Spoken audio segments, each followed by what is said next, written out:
সকাল 6:30 আর এখন মাহিরের জন্য নাস্তা বানাচ্ছি। ওকে স্কুলে টিফিন দিয়ে দেব, প্লাস তারা দুজনকেই, ইরফান আর মাহিরা দুজনকে নাস্তা খাওয়িয়ে স্কুলে পাঠাবো। উঠে গেছি কিন্তু অনেক আগেই, 5টা উঠেছি ঘুম থেকে। তো সকালে নাস্তা বানিয়ে দিচ্ছি ওদেরকে।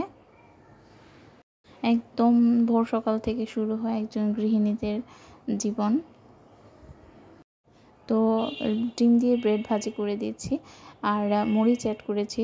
মাহিরাকে একটু ঝাল ঝাল করে দিব আর কি, যা ওটা ও খুব পছন্দ করে।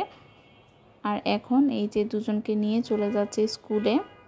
ইরফান তো কিছুই খেতে চায় না, সকালে খুব দৌড়াদৌড়ি করে অল্প একটু মুখে দিয়েছি, এক কামড় মনে হয় খেয়েছে আর পানি খেয়ে চলে যাচ্ছে। আর স্কুল বেশিক্ষণ না, সেজন্য আর এত জোর করি না, মানে স্কুলে যাওয়ার আগে কিছুই সে খাবে না। আসসালামু আলাইকুম viewers, welcome back to my channel. আশা করি আপনারা সবাই খুব ভালো আছেন, সুস্থ আছেন। আমিও আছি আলহামদুলিল্লাহ ভালো। আজকের ব্লগটা আপনাদের কাছে ভালো লাগবে আশা করি। প্লিজ লাইক দিয়ে ভিডিওটি কন্টিনিউ করবেন। আর ভিডিওটা কেমন লেগেছে, ভালো কিংবা মন্দ, আপনারা কমেন্ট সেকশনে জানাবেন। আর যদি ভালো লাগে আমার চ্যানেলটা, তাহলে সাবস্ক্রাইব করে দিতে পারেন। সাবস্ক্রাইব করে বেল বাটনটি ক্লিক করে দিলে আমি যখন ভিডিও আপলোড করব তখন আপনারা নোটিফিকেশান পেয়ে যাবেন। তো ওদেরকে স্কুলে দিয়ে এসে তাড়াতাড়ি করে এই যে বেডশিটটা চেঞ্জ করেছি, আর তো বেডশিটটা চেঞ্জ করে সব কিছু একদম ক্লিন করে নিয়েছি। আর এই যে জানালাটা খুলে দিয়েছি একটু বাতাস আসার জন্য। এখন তো খুবই ধুলাবালু শুরু হয়ে গেছে, রোদও উঠছে ভালোই। তো এখন আমি বাকি কাজগুলো করে নেব। অফ ক্যামেরায় নাস্তা বানিয়ে নিয়েছি। তো ইরফান চলে আসবে 9:30 বাজেই। তো ওকে আনে তারপর নাস্তা টাস্তা খেয়ে তারপর আমি রান্না বসাবো। তো একদম ক্লিন বাসাটা দেখতে কিন্তু খুবই ভালো লাগে, কিন্তু এই ক্লিন কতক্ষণ যে থাকবে এটা আসলে বলার বাইরে। আর এখানে আমি নাস্তা করে করলা আর আলু ভাজি বসিয়ে দিয়েছি, এটা আগে একদম ডিম আছে বসিয়ে দিয়েছি, এটা হতে থাকবে। আর আমি পাশে কই মাছ রান্না করব আজকে, কই মাছ ভিজিয়ে রেখেছিলাম। তো আগে ভাজিটা হতে যেহেতু সময় লাগবে, সেজন্য আমি অল্প আছে এটাকে বসিয়ে দিয়েছি আর নাড়ছি অল্প অল্প করে। ভাতের চালও ধুয়ে বসিয়ে দিয়েছি পাশে। আর মাছগুলো ধুবো, আগে হাতের কাজগুলো সেরে নিই,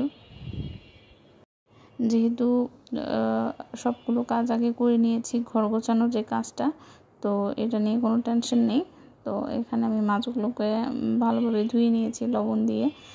মাছ পরিষ্কার করতে কিন্তু অনেকটা সময় লাগে, কিন্তু কই মাছগুলো বাজার থেকেই কুটে এনেছে, তারপরেও দেখা যায় যে অনেক আঁশ থাকে কই মাছে। এগুলোকে ভালোভাবে ক্লিন করেছি। টমেটো দিয়ে রান্না করব, তো টমেটো দিয়ে কই মাছ রান্না তো আপুরা সবাই পারেন, সেজন্য আর ডিটেলসে শেয়ার করলাম না। এখানে মশলা কষিয়ে টমেটোটাকে আমি রান্না করে নিয়েছি। কষানো হয়ে যাওয়ার পর ভাজা কই মাছ দিয়ে দিয়েছি। তো ডাল ছিল কালকের, এটাই গরম করে নেব। করলা ভাজি, কই মাছ মানে তরকারি টমেটো দিয়ে, আর হচ্ছে ডাল, এটাই ছিল আজকে দুপুরের খাবারের মেনু। রাতেও এটাই খাবো ইনশাল্লাহ।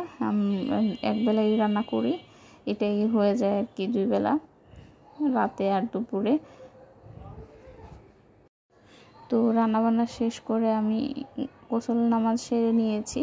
আর অফ ক্যামেরায় ভাত খেয়ে নেওয়ার পর এই যে এখানে স্নেক প্লান্টটা দেখলাম যে বারান্দায় একদম কেমন হয়ে আছে।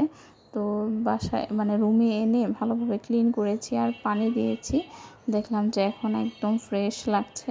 তো এটাকে আমি রিপোর্ট করব।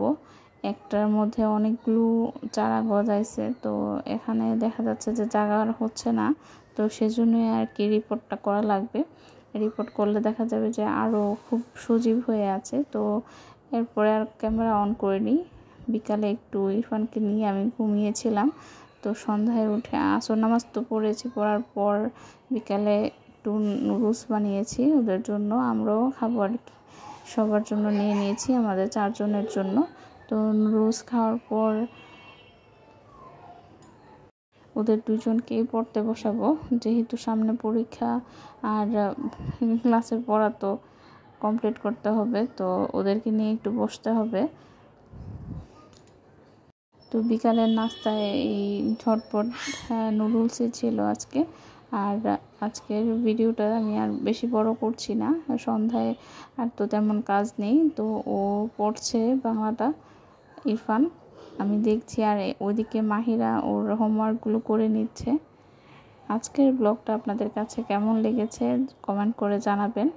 আর আমি আজকে ব্লগের মাধ্যমে এমএন ব্লগের নাসরিন আপুর মেয়ে খুব ভালো রেজাল্ট করেছে মাশাআল্লাহ এসএসসিতে, ওর জন্য এবং শুভকামনা জানিয়ে ব্লগটা শেষ করব। আমার তো খুবই ভালো লাগছে যে ও অনেক ভালো রেজাল্ট করেছে।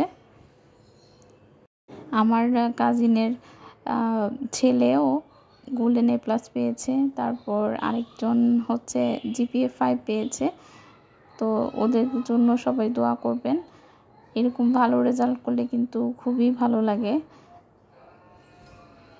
তো ওদেরকে পড়াচ্ছি আর পাশে আমি একটু সেলাই নিয়ে বসেছি, একটা সেলাই বাকি ছিল, এটা করছি।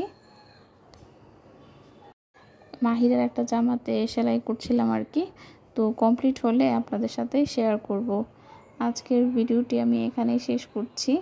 আপনাদের সবাইকে অসংখ্য ধন্যবাদ জানাচ্ছি আজকে আমার ব্লগটি একটু সময় নিয়ে দেখার জন্য। যারা লাইকটি দেননি তারা কিন্তু অবশ্যই লাইকটি দিয়ে দিবেন। আপনার একটি লাইক আমার ভিডিওটিকে আরও অনেকজনের কাছে পৌঁছে দিতে সাহায্য করবে, সেজন্য প্লিজ আপনার একটি মূল্যবান লাইক আমার ভিডিওটিতে দিবেন।